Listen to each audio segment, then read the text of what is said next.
Hello everyone, welcome back again. आज की इस वीडियो में हम करेंगे लेटर राइटिंग। जैसा कि मैंने कहा था आपको क्रिएटिव राइटिंग सेक्शन में 18 में से 18 नंबर दिलाने की मेरी गारंटी है। एक वीडियो मैं आपको दे चुका हूं पहले ही, जिसमें मैंने आपको नोटिस कवर कर दिया है। आज की वीडियो में हम दोनों लेटर यानी कि जॉब लेटर और एडिटर लेटर दोनों कवर करेंगे। तो शुरुआत करते हैं सबसे पहले मार्किंग स्कीम से। अगर आपने फॉर्मेट ठीक बनाया तो 1 नंबर, अगर आपका कंटेंट ठीक हुआ तो पूरे 2 नंबर। यहाँ कंटेंट की स्पेलिंग गलती हो गई है तो उसको इग्नोर करना। ऑर्गेनाइजेशन यानी अगर पोजीशन सही हो, सही जगह पर ठीक लिखा हो, आपने जो फॉर्मेट है वही सही फॉलो किया है तो वहाँ पर 1 नंबर। और अगर आपकी स्पेलिंग और ग्रामर बिल्कुल ठीक है तो वहाँ भी 1 नंबर। इस तरह से करके आपको पूरे 5 नंबर मिलते हैं। आगे बढ़ते हैं और जानते हैं वो राइट अप्रोच क्या है जिसे फॉलो करके हम अपने नंबर फुल ला सकते हैं। हम करेंगे दोनों के दोनों लेटर यानी जॉब लेटर और एडिटर लेटर दोनों को डिकोड करेंगे। तो जैसा हमने नोटिस में किया था, हम 2 पॉइंट में समझेंगे। एक होगा फॉर्मेट, दूसरी होगी फिक्स लाइन। तो शुरुआत करते हैं पहले एडिटर लेटर से। ये वाली वीडियो भी हमारी बिल्कुल उसी तरह होगी, यानी मैं बॉक्स वाले स्पेस छोड़ दूंगा। आपको केवल ये फॉर्मेट रट लेना है और उस फॉर्मेट को क्लियर करते ही आपके नंबर पूरे सिक्योर हो जाएंगे। तो देर नहीं करते हैं और धीमे धीमे इसको समझना शुरू करते हैं। सबसे ऊपर आपको लिखना है सेंडर्स एड्रेस। मैंने आपके लिए लाइन और गैप सब छोड़ रखे हैं आप, ताकि आप आराम से देख के समझ सकते हैं कि कहाँ गैप है और कहाँ आपको लगातार लिखना है। तो सबसे ऊपर सेंडर्स एड्रेस क्वेश्चन में दिया है तो बहुत अच्छा, नहीं है तो 1 2 3 XYZ नगर कुछ भी लिख देना। फिर उसके बाद आपकी आती है डेट आपको अल्फान्यूमेरिक फॉर्मेट में लिखनी है, यानी जैसे यहाँ लिखी है ऐसे आपको डेट नहीं लिखनी है। ठीक है, इस बात का, छोटी सी बात का ध्यान रखना। नीचे इसके बाद आएगा रिसीवर्स एड्रेस। सर आपने लाइन तो बताई नहीं, देखो यहाँ मैंने जो लाइन छोड़ी हुई ना, इससे आपको अंदाज़ा लग जाना चाहिए कि कहाँ पर आपको कितनी लाइन छोड़नी है। नेक्स्ट इसके बाद आपका आता है सब्जेक्ट में आपको अपने टॉपिक का जो मेन पर्पस है उसे आपको यहाँ डालना है, जो आपको क्वेश्चन में दिया होगा। समझ आए तो अच्छी बात है, नहीं तो कोई बात नहीं, नीचे एग्जाम्पल है उसमें हम अच्छे से समझेंगे। नेक्स्ट आपका पार्ट होता है सैल्यूटेशन का। सैल्यूटेशन मतलब रिस्पेक्टेड सर या मैम। इसके बाद जो नीचे पार्ट होता है वो होता है आपके 3 पैराग्राफ 1 2 3। पहला पैराग्राफ होता है आपका इंट्रोडक्शन का, दूसरा पैराग्राफ होता है आपकी बॉडी और तीसरा पैराग्राफ आपका होता है कंक्लूजन का। मैंने यहाँ पे तीनों के तीनों पैराग्राफ कैटेगरी वाइज कर रखे हैं, जिन्हें आपको केवल पढ़ना है। फॉर्मेट को सेम टू सेम याद कर लो। ब्लैक वाला आपको रट लेना है और जो ये बॉक्स बने हैं, जो यहाँ पर अंडरलाइन है, इस पार्ट में आपको क्वेश्चन के हिसाब से अपने जो क्वेश्चन में दिया होगा वो प्रॉब्लम यहाँ पर उठा के भर देना। यहाँ से आगे आपका सिंपल केवल रटने का काम है। मैं धीमे धीमे आपको पढ़ के समझाना शुरू करता हूँ। Through the esteemed column of your newspaper I would like to draw your kind attention to के बाद आपके यहाँ पर आ जाएगी मेन जो आपके क्वेश्चन में प्रॉब्लम दी हुई है। Mention the issue example increasing pollution, जो भी आपको दिया हुआ होगा। इसके बाद आपको बताना है the issue has become a matter of great concern as, यानी कि ये बहुत बड़ी समस्या हो गई है, क्यों। अब आपको ब्रीफली थोड़ी सी उसको एक्सप्लेन करना है प्रॉब्लम को। क्वेश्चन में अगर बताया हुआ है तो बहुत अच्छी बात सेम छाप देना, नहीं है तो थोड़ा बहुत लिख देना, मतलब पोल्यूशन की वजह से ऐसा ये समस्या हो रही है। इसके बाद आपको करना है सेकंड पैराग्राफ में हमें क्या करना था। सेकंड पैराग्राफ में हमें बॉडी वाले पार्ट में अब आपको ऐसे लिखना है the situation is versioning because, situation खराब हो रही है। अब यहाँ पे जो भी समस्या थी, जो परेशानी थी, उसे एक्सप्लेन कर देना कुछ अपने शब्दों में, जैसे भी आप इंग्लिश बना सकते हो। And if not addressed it may lead to mention the consequence, यानी कि अगर वो समस्या का समाधान नहीं हुआ तो इसके ये परिणाम हो सकते हैं। ये हो गया आपके कंसीक्वेंस। और लास्ट में प्रोवाइड रेलिवेंट फैक्ट स्टैटिस्टिक्स और एग्जाम्पल, यानी अब आपको यहाँ पर लिखनी है कहानी। यानी कि अगर आपने वो समस्या, मान लेते हैं प्रदूषण की समस्या थी, यानी कि वायु प्रदूषण है, एयर पोल्यूशन, अगर उस समस्या से निजात नहीं पाया तो क्या क्या हो सकता है। अस्थमा संबंधी बीमारियां हो सकती है, बूढ़े लोगों को समस्या हो सकती है, बच्चों को समस्या हो सकती है, ऐसा पाया गया है न्यूज़पेपर में, ऐसा कुछ भी आप बात लिख सकते हो। यहाँ पे लिखनी है आपको कहानी। इसके बाद पैराग्राफ चेंज करके हमें क्या लिखनी है, लास्ट पार्ट कंक्लूजन वाला, इसमें हमें क्या लिखना है, it is high time that, यानी कि अब हमें क्या करना पड़ेगा कि कौन सी जो अथॉरिटी है, रिस्पॉन्सिबल है, गवर्नमेंट है, म्यूनसिपैलिटी है, जो भी है उनका नाम लिख देना। पता है तो अच्छी बात है, वरना लिख देना relevant government authority. Mention the responsible authority, जो मैंने अंडरलाइन करके लिखा अभी आपके लिए, एग्जाम्पल गवर्नमेंट या फिर म्यूनसिपैलिटी।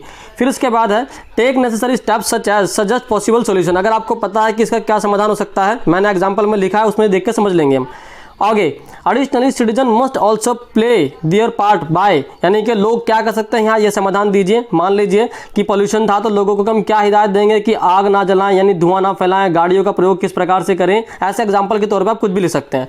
और लास्ट में अपने लेटर को कंक्लूड करके ये लाइन लिख देना, आई hope my views will reach the concern authorities and prompt, यहाँ पे टीबी होगा, actions will be taken at the earliest. तो बाद में ये बता देना और लास्ट में अपना कंक्लूड कर देना, खत्म कर देना। नीचे लिख देना योर सिंसियरली और अपना नाम जो क्वेश्चन में दिया होगा वो उठा के लिख देना। इतना करते ही आपको नंबर मिल जाएंगे पूरे। ठीक है, रीज़न मैं आपको बाद में बताता हूँ। नीचे हम क्वेश्चन एग्जाम्पल देखते हैं, उसके जरिए हम समझते हैं। अब एक एग्जांपल देखते हैं। Along with air water pollution are cities are also under attack of noise pollution. Marriage procession यानी कि बारात, DJ during wedding reception, loud music from neighbourhood flats etcetera, all sources of noise which is not good for the old ailing यानी बीमार student. तो मतलब बोला है कि हवा पानी के साथ में नॉइज पोल्यूशन भी है, जिसके पीछे कारण ये सारे हो चुके हैं और इनसे समस्या होती है इन लोगों को। देखो सारी चीज़ें मिल चुकी हैं आपको जहाँ भरने थे फिलअप में। Write a letter in 100 to 120 word to the editor of a local newspaper describing the problem and making a request to concern authority. यानी कि आपको समस्या जिनको समाधान मांगना है कंसर्न अथॉरिटी के बारे में भी लिखना है। टू सॉल्व इट, आपका नाम है ये, आपका एड्रेस हो गया है ये। तो और आपको थोड़ी सी बातें बता रखी कि इनसे क्या क्या समस्याएं हो सकती हैं, ये भी आप अपने आंसर में यानी कि अपने लेटर में उपयोग कर सकते हैं। तो देर नहीं करते हैं और अपने आंसर को यानी सॉल्यूशन को समझते हैं। नीले पेन से सारी की सारी वो बातें लिखी हैं जो आपको अपने क्वेश्चन के हिसाब से बदलनी है, और ब्लैक पेन से वो सारी फिक्स लाइन लिखी हैं जो मैंने आपको ऊपर बताई हुई थी।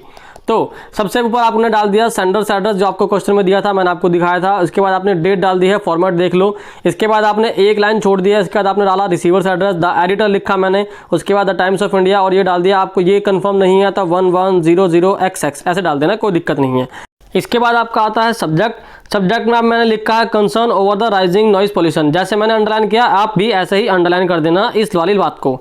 इसके बाद आपने लिखा सैल्यूटेशन यानी कि सर, आप चाहो तो यहाँ पे रिस्पेक्टेड सर लिख दोगे तो और भी अच्छी बात है, वरना सर भी चल जाएगा। एक लाइन छोड़ी। इसके बाद हमने अपना कंटेंट यानी कि जो मेन मुद्दा था वो लिखना शुरू किया। ये आपका है पैराग्राफ 1। रटने वाली line, black line, blue line से सब change. Through the esteemed column of your newspaper I would like to draw your kind attention to. किस चीज़ के ऊपर है? जो हमारा समस्या थी क्वेश्चन में, the rising noise pollution in our cities, मैंने लिख दिया। इसके बाद फिर दोबारा the issue has become a matter of great concern as, जो हमने प्रॉब्लम को थोड़ा सा इलैबोरेट किया गया यहाँ पे। The noise caused by various sources lead to collective noise pollution, यानी इन समस्याओं से ये दिक्कत हो रही है। इसके बाद मैंने क्या लिखा? The situation is worsening because, समस्या यूं खराब हो रही है। अब मैंने क्या किया, ये पूरा का पूरा क्वेश्चन में से उठा के लिख दिया जो क्वेश्चन में दिया हुआ था। The noise caused by loud speaker, marriage procession, DJ during wedding reception, loud music, religious congregation, election campaign and other gathering is harmful and if not addressed it may lead to, यानी क्या क्या समस्या हो सकती है, problem लिख दिया। ऊपर हमने क्या लिखा था, क्या कारण है, और उसके ये लिखा है कि इसके क्या परिणाम है। परिणाम है hypertension, stress, depression due to lack of sleep. The people who suffer the most from the noises are old people, sick people and the student who are preparing for the examination. तो ये होगा सारा का सारा आपका body वाला part जिसमें आपको अपनी समस्या को इलैबोरेट करना था। इसके बाद नीचे हमने क्या लिखा, और लास्ट में अपने कंक्लूजन वाले पैराग्राफ में हमें कैसे लिखना है, it is high time that, अब यहाँ पे क्या था, वो रिस्पॉन्सिबल अथॉरिटी जो थी, municipal and other law enforcing authority that is police, take necessary steps such as, वो क्या कर सकते हैं, the volume of such noise remain within reasonable limit and must not stop all together after certain time at night, heavy fines must be impose who break the rules. यानी कि मैंने बता दिया कि ये समाधान किया जा सकता है। Additionally the citizen must also play the part, याद है आपको सिटीजन को क्या करना चाहिए, abiding the rules and take necessary steps to help in reducing noise pollution, यानी कि रूल्स को फॉलो करें और जो जो नेसेसरी स्टेप होने चाहिए उनको फॉलो करने चाहिए, यानी कि आवाज़ कम रखें या वो अपने आप भर लेंगे, कोई दिक्कत नहीं है। और लास्ट बिल्कुल खत्म करते हुए ये बिल्कुल सेम टू सेम रटने वाली बात, I hope my views will reach the concern authorities and prompt action will be taken at earliest. और लास्ट में योर सिंसियरली लिख के अपने लेटर को ख़त्म करना, नीचे लिख देना नाम जो आपको क्वेश्चन में दिया होगा, और आपको नीचे दिख ही रहा होगा कि हमारे नेक्स्ट वीडियो का टॉपिक क्या है, नीचे जॉब लेटर लिखा हुआ है। तो मैं उम्मीद करता हूँ आपको वीडियो अच्छी लगी होगी। कमेंट सेक्शन में बताओ क्या आपको जॉब लेटर चाहिए, जितना जल्दी आप मुझे बताओगे उतने जल्दी मैं जॉब लेटर आपको प्रोवाइड कर दूंगा। तो इसी के साथ मिलते हैं आपसे नेक्स्ट वीडियो में, और हिट द बटन, आपको पता ना कौन सा बटन हिट करते हैं, तो चलो मिलते हैं आपसे नेक्स्ट वीडियो में।